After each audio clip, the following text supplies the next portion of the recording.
So this is a 2008 Chevy Suburban, and if you see up here, cameraman Will, right up here, show him this. Do you see that right there? I'll put it up there for you. The airbag light is on, and it says service airbag over here. So we needed to figure out what that is. So I hooked up look down here, the Auto Enginuity to my laptop, and I'm going to pull the code for the airbag system. You can't get these codes off of a regular scanner. You got to have one that does airbag stuff. So let me go ahead and connect. I don't know if you can see any of this with the screen. So you pick the type of vehicle. It's a Chevrolet.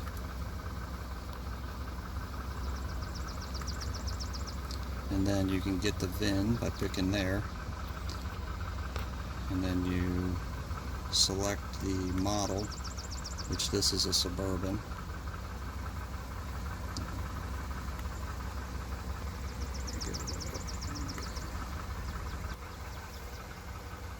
There it is. You pick Suburban, and then you say next. And what we want to look at is the supplemental inflatable restraint system. So we pick that, and we say next. And it's checking those sensors. And I just want to do the current.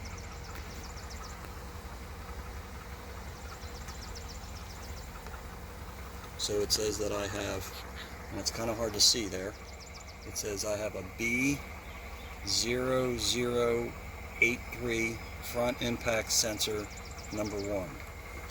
And if you pick down on that, it says that I have a signal that's erratic. So what we're going to do is we're going to go out and we're going to pull off the cover, because the front on this car, the front impact sensors are up front underneath of your cover, splash cover, up near the radiator. And when we get under there, I'll have the cover off and I'll show you where they are. And what we're going to do is we're going to swap them. And when we swap them, we'll find out which one's bad, because it'll then say front impact sensor number 2 when I swap them, and then we'll do this test again. Okay. So the first thing we did was pulled off the cover. Now here's the cover. It has 4 screws. It uses a 15mm socket. Super simple to get off. I'll show you when I crawl under here where those screws go, and also show you when I put it back on. Okay, so after you get the cover off, and they bolt, these 2 bolts right over top of my forehead, which you can't see because it's too close to you, right, Will? And then the other 2 screws for the cover bolts come right out of here. So they're super easy to get to. Up above this bar on this 2008 is where these sensors are. Here's one over here. And you can always tell when you have an airbag sensor because they're always yellow and usually with some orange hook onto it. And here's the impact sensor for the other side. So to get those loose, they're pretty easy. First, I like to take out the stop first, and that just pulls out. And then for this piece, you just have to, whoop, the light's in the way here. You just have to push that. There's a little tiny tab on the back side right there. Can you see that, Will? Right there? That little tiny tab. Yep, hopefully you can see that. And you have to push that in, and then then you can pull the connector out. And if it's a little tough, you might have to get it with a screwdriver. Alright, so I got myself a little screwdriver here. So with the screwdriver, push on that little tiny tab, and then it pops right out. Sometimes it's a little tough to get it with just your fingers.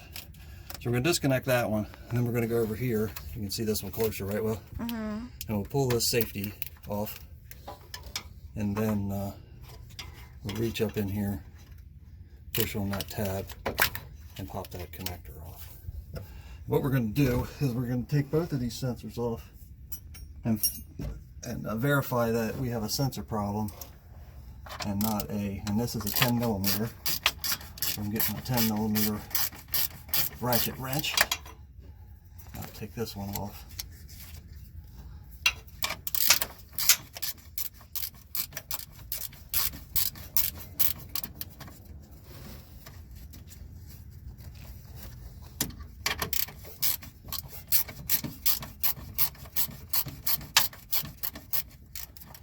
You can't get a ratchet up under here because the bar right here is in the way, so at least on this 08. Other models might have a little more clearance. You can get a socket on it. So there's that one. Oh, and I can see this one's bad right off the bat. You see that? Cracked. So that's why this one's no good. I guarantee you we're going to move it to the other side. The code's going to move over here to sensor number 2. But just so you guys can see, I'm going to go ahead and take this one off too.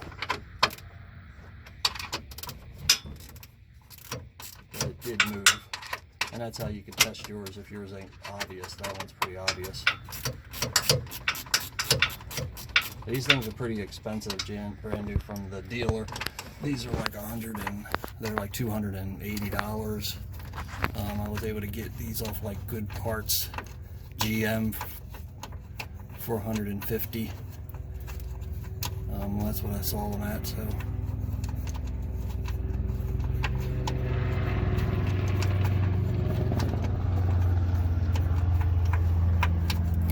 This one, let's see what it looks like. So you can see the back of this one looks fine, right? It's not busted or cracked.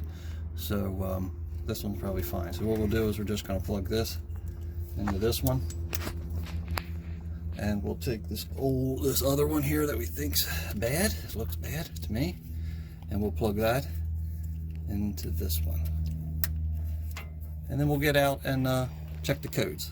So zoom in here a little bit, Will. So I reran the codes. And can you read that good? Yeah? So you can see that there's a check mark next to B0084, which is front impact sensor 2. And there's no check mark on the B0083 front impact sensor 1 because we moved it. This means the check mark means it's a active code. So that tells me that it definitely moved to the other side. So what we're going to do now is we're going to actually get rid of and put the new sensor in, and with the new sensor we'll see both of these codes go away. There's the part number. It's a 258-96408, made in Singapore, but it's a genuine GM part. So there it is with the part number on it. Looks just like the one that we were just looking at under there. So we're going to go ahead and replace this on the one side and leave the one that we swapped over to the other side. We'll just leave it where it is, and then we'll check the codes. All right, me and Will are back under the truck, and we are going to stick this sensor, the good sensor that was already on here, back in place. It has a little, it's hard probably to get a video on it, but there's a hole, but then there's a little notch behind it, and on the back of your sensor there's a little notch. You see that, Will? This little notch? I'm zooming in. Okay. Yeah, I think. Okay. So that little notch will go into a little notch in your framework in this little metal rail here. And then that lines your screw right up. And then you just tighten your screw.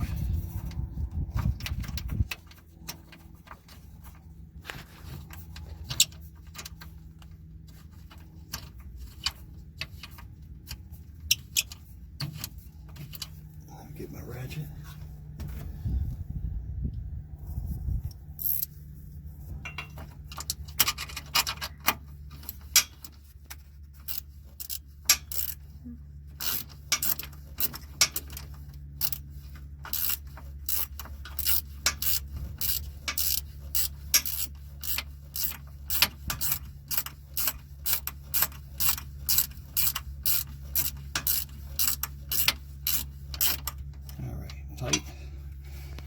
Just a little hand tight there. I'm sure there's a torque spec, but I don't know what it is.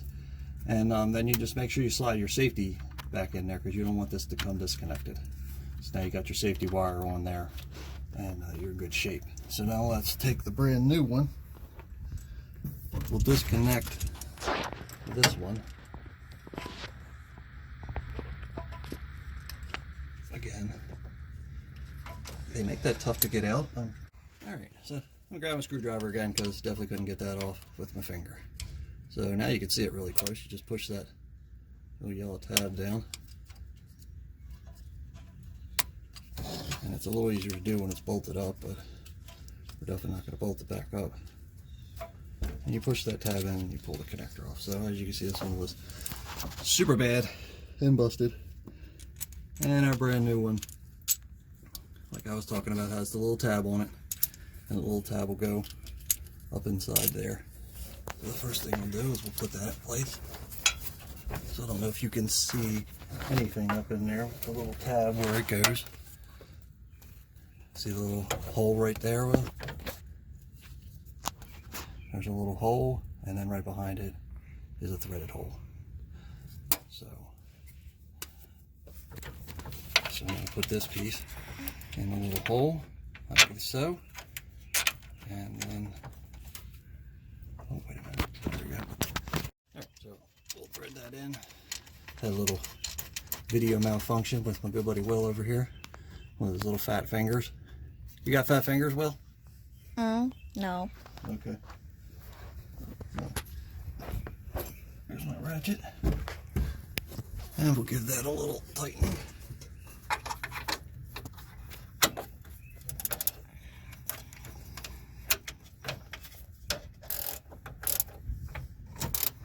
Alright.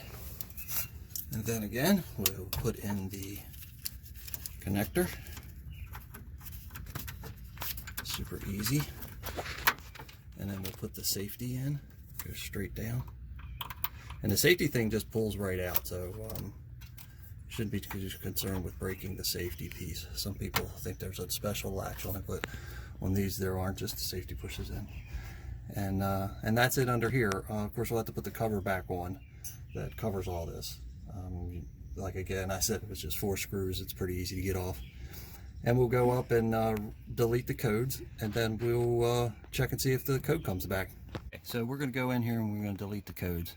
So for this, there's a little clear button on this Auto Enginuity program, and you hit delete, and you got to turn the key to on, which we are on, and we will say go ahead and clear the current codes, not any other codes that are on there. So it's deleting only the airbag codes.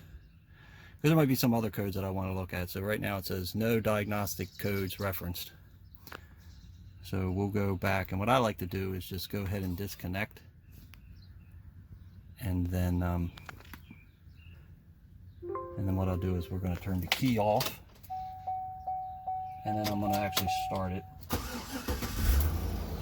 and then we'll reconnect to the vehicle. Vehicle, connect. I'm sure there's a faster way to do this, but I feel more confident about it when I just go ahead and reconnect to it. And then Suburban, and next. So I want to see the supplemental info, and it's checking for the airbag stuff. When I just want to see the airbag stuff. And there it is. No diagnostic codes. And Willie, if you go up it there and show on the dash that the code was right over here, and it's now gone. So we fixed it. Thank you for watching, and please hit the subscribe button, right, Will? Mm-hmm. Thank you.